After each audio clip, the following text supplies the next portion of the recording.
Naglabas ng sama ng loob si Nino Mulak nang humarap sa pagdinig ng Senado kaugnay po sa reklamo ng kanyang anak na si Sandro. Pinasusupina na ng Senado at ng NBI ang dalawang inireklamo. Balitang hatid ni Mav Gonzalez. Hindi napigilang maiyak ng aktor na si Nino Mulak sa pagdinig ng Senado sa mga aligasyon ng sexual harassment sa entertainment industry. Masama ang loob niya sa dalawang nang abuso umano sa anak na si Sandro Mulak. Kaya talaga ako nasaktan nung kinuwento niya sa akin yung nangyari. Kasi para makita mo yung anak mo na nanginginig at hindi niya halos mahawakan yung telepono niya. Nung kinakwento niya sa akin, yung ginawa sa kanya, kahit sino naman sigurong ama or magulang, ganito rin ang mararamdaman. Naglabas din siya ng hinanakit sa dalawang inirereklamo ng kanyang anak na sina Jojo Nones at Richard Cruz. Ang masakit pa raw, si Nones nakatrabaho niya sa ilang proyekto. Siya po yung head writer namin at sobrang galang ko sa kanya, sobrang respeto ko sa kanya. Kaya hindi ko talaga matanggap na nagawa niya sa anak ko. Yung isa naman, hindi ko naman siya kilala eh. Kailan ko na lang siya nakilala nung nangyari na yung insidente. Pero sobrang sama ko yung loob ko talaga kay Jojo Nones. Tapos ngayon, binabaliktad pa nila yung sitwasyon. Binabaliktad niya na Jojo at ni Richard yung nangyari sa mga comments nila. Kwento ni Nino, sa nakababatang kapatid unang nagkwento si Sandro. Makita niyo lang po yung anak ko talaga. Kung paano niya kinuwento sa akin. Tapos nalaman ko pa na bago niya kinuwento sa akin, kinuwento niya mula sa kapatid niya. Sinabi sa akin niya noon, sinabihan daw siya ng kuya niya na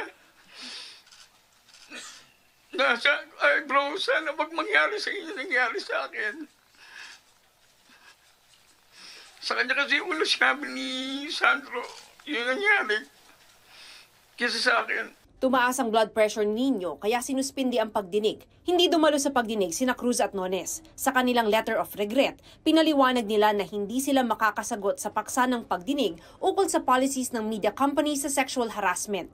Hindi naman daw kasi sila regular na empleyado at consultant lang daw sa network. Meron na rin daw kasong kriminal na inihain laban sa kanila si Sandro, akusasyong mariin naman nilang itinanggi. Statements that has been stated here in this letter are unacceptable. I just would like to give a piece of advice to these two gentlemen. Huwag niyo i-preempt yung aming mga tanong. Pinasabpi na sila para dumalo sa susunod na pagdinig. Ipapasabpi na rin sana si Sandro na bigong makadalo pero walang iprinisintang medical certificate. Pero tinanggap ang paliwanag ng kanyang abogado at ng NBI.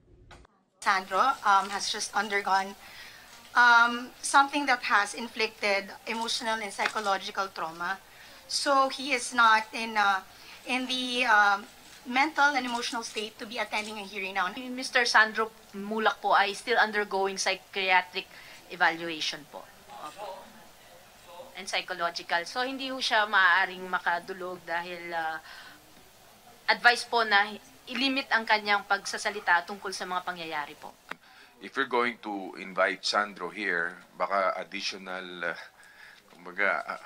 pain na naman para abutin niya yan or whatever trauma na abutin niya. Ayon naman kay GMA Senior Vice President Attorney Annette Gozon Valdez, hindi regular na empleyado ng GMA Network sina Nones at Cruz, pero obligado pa rin silang sumunod sa mga polisiya ng network na nagsasagawa na ng sariling investigasyon. GMA does not condone. It also does not tolerate any acts of sexual abuse or harassment. We already submitted to the committee our code of conduct and our policies against sexual harassment and procedures against that. We immediately took jurisdiction over it as an admin case because we feel that there might be a sexual harassment case. So what we did was we immediately issued a preventive suspension order to the two being accused by Mr. Sandro Mulak. And now we are waiting for their reply because, of course, we follow the procedures of due process. We will conduct a fair and thorough investigation. Noong unang lumapit ang pamilya Mulak kay Attorney Gozon Valdez, humiling daw sila ng extreme confidentiality dahil sensitibo ang issue. Hinarap nga po ng Senate sa akin yung, pero, at nag-apologize po sila sa akin. Nag-sorry sila sa akin, kaya ko kayong patawarin, pero kailangan pagbayaran niyo yung ginawa niyo. Nilinaw ng pamilya Mulak na hindi kasama ang GMA Network sa reklamo nila. Tutulungan niyo po ang hustisya. Hindi po si Sandro, ang hustisya na makuha po ang hustisya. Opo. Of course, Your Honor. Ayon sa NBI, sinampina na rin nila ang dalawang inirereklamo. Inimbitahan din sa pagdinig ang iba pang media network, kabilang ang ABS-CBN, TV5 at IBC13, pati yung mga talent agency. Siniguro nilang meron din silang mga polisiya sa mga kaso ng sexual harassment. Mav Gonzalez, nagbabalita para sa GMA Integrated News. Kapuso, para sa mga maiinit na balita, mag-subscribe sa GMA Integrated News sa YouTube. Sa mga kapuso naman abroad, subaybayan nyo kami sa GMA Pinoy TV at sa www.gmanews.tv.